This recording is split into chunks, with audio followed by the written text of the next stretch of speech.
Well, most of the leaves are gone from the trees. Particles of ice are resting on the grass in the morning. The nights are getting below freezing. It's time for me to wrap up my stay in New York and head west. So I'm in my final days here in New York. I've been here a lot longer than I planned on being here. As many of you know, I kind of dropped everything. I had plans for spending the summer in Idaho and maybe Montana. I don't know if I ever said that publicly, but that was my goal. And then my mom got scammed, and it was devastating and traumatic, and I dropped everything and drove cross country to be with her. And ended up having a really nice time. I've spent more time with my mom this summer than I have since I lived with her when I was 18. And it's been really, really nice. And I've seen a big change in her. She's doing really, really well. And, you know, I've been able to kind of help a little bit with, she's got a lot of stomach issues. And so she has a lot of challenges with food, a lot of food sensitivities. And of course, I eat a mostly vegan, gluten-free diet. So I've been able to help with that a little bit, help with some sleep issues. So it's been a really, really good visit. And gosh, I've been here 5 months. Didn't plan on being here 5 months, but one thing kind of just snowballed. It's like, okay, I'll leave maybe in September, and then maybe I'll leave in October. A big part of the reason I've stayed, actually, is because the weather hasn't been that bad. It's been really nice. The humidity and the heat wasn't horrible in the summer. In fact, I picked a really good year to be here. The rest of the country got really hot. My friends, even in the normal places that we might go in higher elevations, had hotter days than me. Of course, even then I had the humidity to contend with, but it wasn't that bad. And that's a big part of the reason I stayed. Plus, you know, it costs a lot of money to travel cross country, and I didn't plan on doing it, so it was kind of nice to sit and not travel a lot. You know, I did a little. I went up to the Watertown area, I did the Adirondacks, and so I did go off on my own a couple times and go do some boondocking because I just need to. But yeah, so the point is, let me see. So yeah, now I have another big cross-country trip coming and another $1,600, $1,700, $1,800 in gas. But traveling cross-country is more expensive than doing what I normally do. I would not have traveled 6,000 miles doing what I normally do, but that's okay. Really grateful that I was in a position that I have a lifestyle. I have a remote job that I was able to just drop everything and travel cross country to be with my mother, and it has been really good for both of us, so that's good. But with that said, it's time for me to start getting road ready, and that means packing up, because sitting in one place for so long, I have accumulated things. I have kind of fallen into some habits, having easy access to Amazon delivery. So I'm gonna have to do some organizing and some maybe even some purging in my RV. When you move every few days or every 2 weeks, you really are hyper aware of how much stuff you buy, you consume, you know, and how much stuff you have. But when I'm just, you know, packing up every couple weeks and going to dump, basically, and little trips here and there. So I've accumulated some stuff.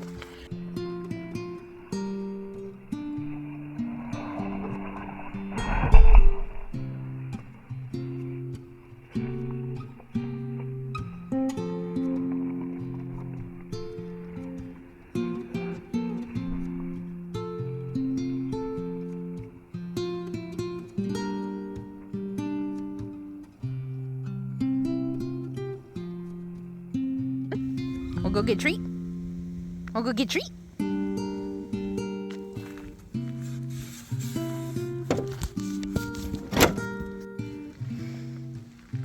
It's snowing.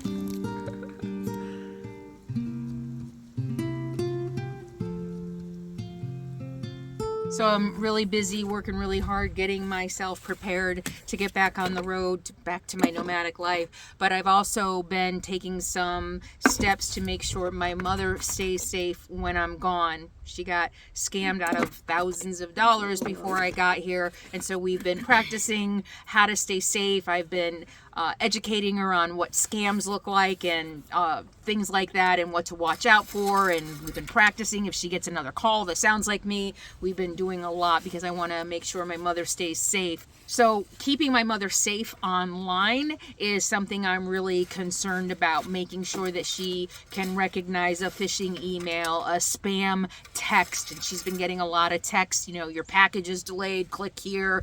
And one of the ways I am working now on protecting her is by using a VPN. I was really excited because I'd already been looking into them. So I was really excited when Surfshark reached out to me and asked if I would be interested in working together. So they're sponsoring this video, and I want to tell you what a VPN is because I've learned a lot and I've been using it, and I'm going to tell you why I like it for myself and hopefully for my mother.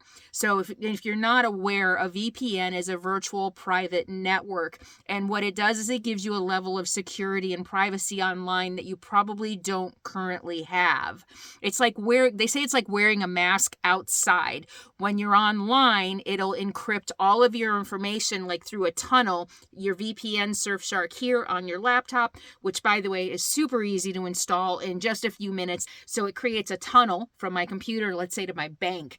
All that information, passwords, usernames, all that information is now encrypted. It's getting insane out there and the scams are getting higher. So whatever I can do to protect myself and my mother, one of the things that I like about it that I didn't even consider is that it hides my IP address. It literally changes my IP address. So if you don't know, an IP address, Internet Protocol, is literally a digital address. And it'll tell anyone who gets a hold of your IP address, which by the way, gets sent in email. You look at headers in an email and it has an IP address. Surfshark VPN literally changes your IP address to any country you want. So there's a couple benefits to that. Number one, it keeps me safe. It's not a GPS coordinate. So it's not like if somebody had my IP address, they'd be able to come out into the forest and find me. But it gives a general zip code, general city location. Having a hidden IP address or a different IP address is a huge benefit for hiding your location, which is important to me. And with add-ons and upgrades to your basic Surfshark account,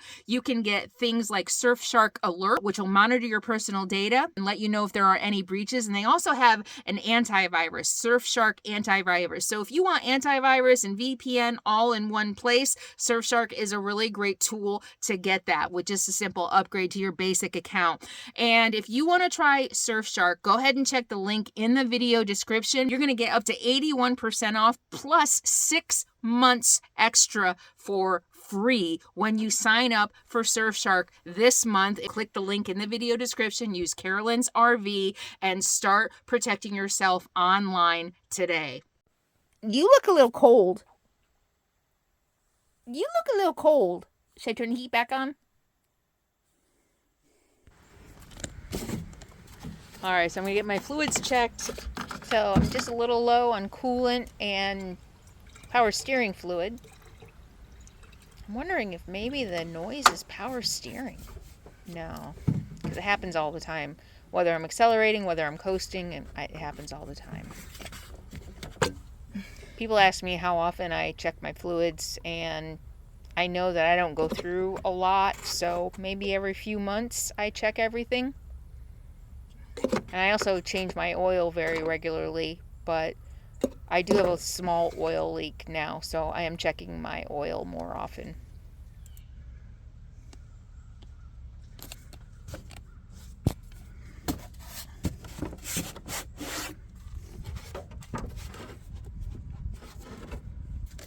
They're a little corroded. I just cleaned them off.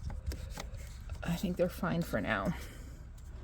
And my tires don't really need to be checked. I just had my brakes done and I had all my tires aired up. So I really, because they're so hard to fill up anyway because of the duals, I usually just eyeball them anyway and look for any bulges. And it's really important to look under here. You can look between the tires this way, and if you see any bulges in between them, that's a sure sign they're low. So they look pretty good.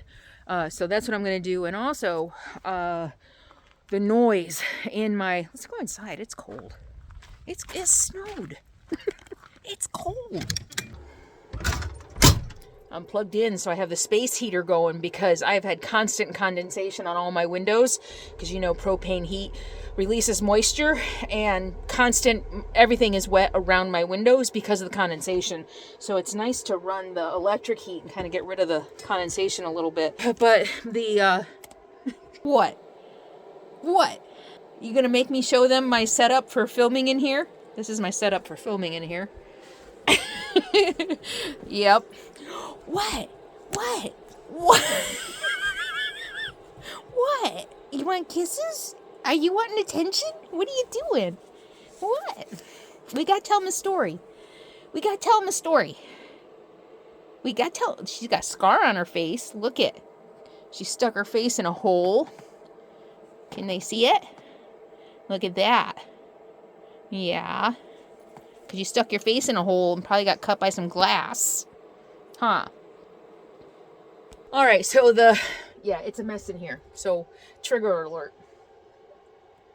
Trigger alert for neat freaks, trolls, and haters. It's a mess in here. Just trying to get organized, but anyway. So let's talk about the state of my RV. Since I have been here, I've gotten the front brakes done, and I'm not going to rehash all that. I had a problem with the front brakes. I took it back, and there hasn't been any issues with them the last few times I've driven it. I haven't heard the grinding, the intermittent grinding and stuff like that. Again, I talked about all that before, so I'm not going to go into detail. And if you don't know what I'm talking about, go back and watch my videos. That's what they're there for. And the noise. So, you know, I've had this noise in my engine since Las Vegas. Or, I don't know if it's in my engine. It's just a noise. I had 2 different Ford mechanics drive it because everybody thought it was the transmission. The guys who did the tires and the brakes thought it was the transmission. The mechanics in Las Vegas who were troubleshooting the issue I had in Vegas were saying it was the transmission, but none of them were. No, actually, only the second guy said it was the transmission. The first guy, who is a transmission guy, said it wasn't the transmission. He did the airflow sensor. So I've had 3 transmission people, I'm going to assume the Ford guys know transmissions, said it's not the transmission, and they all drove it. And I've been saying all along it's not the transmission. I have no slipping. I've got no signs. I accelerate fine. It shifts fine. It doesn't slip. I've got no signs that it's the transmission. But I still have this noise, and it does seem to be getting louder. I don't know what it is. Maybe a wheel bearing. I don't know. So I've got some trepidation. I've got a little bit of stress about that. I'm going to be driving with this noise, not knowing what's going on. And what do you do about that? Well, I am going to just drive it until it breaks. I've had all these mechanics look at it. Nobody knows what's wrong with it. They've done sensors. Oh, I did I forgot the most important. At Ford, they did a airflow test, and there's nothing. I don't have any leaks in air exhaust. What is that called? Air vacuum. I don't have any vacuum leaks. And they did a transmission fluid change, so just completely took out all the transmission fluid, put in new transmission fluid. Kind of feels like it's running better. And so that's the work I've had done this summer, and I'm just gonna drive it. There's nothing else I can do. I'm going to drive it until it breaks. And that's a stressful thought. And that means that I'm going to be a little bit more careful. I don't really feel like driving down windy forest roads and things like that. I'll be more careful about where I go and where I park, at least until I get across the country. I mean, if I make it all the way across the country with no problems, then I think I will just be resigned to it just being something, one of those weird things that happens in vehicles that never really get resolved until they get resolved. I don't know. I'm a little worried about Baja too, so we'll see. I'm going to take it day by day. That's what I do. That's my life. I know it's not for everybody, but that's just what I'm doing. Look, it's snowing again. Oh my goodness. Look.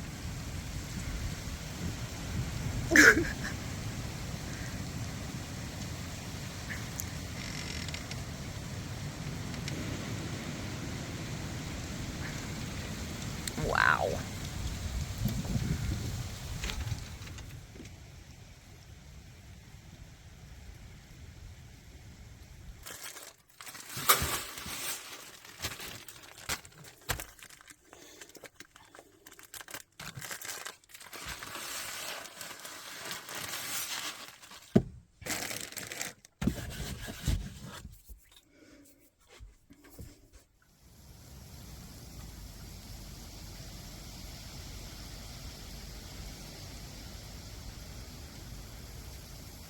why don't we talk about how and figure out where I'm going to go? So basically what I've been doing is, and I do this a lot, kind of I'm winding down the end of the day. I'm probably laying in bed or laying on the couch, and I'm looking on my phone and I'm looking at my apps. Usually I overlander these days, a little bit of campendium because I know the part of the country I'm going to, I might end up staying in some campgrounds. Like I said, I'm looking forward to Corps of Engineer campgrounds in the South that are really nice. So how do I figure out where I want to go? Well, I open up one of my apps, I overlander, and I don't know. I just kind of start poking around as I find something that looks interesting.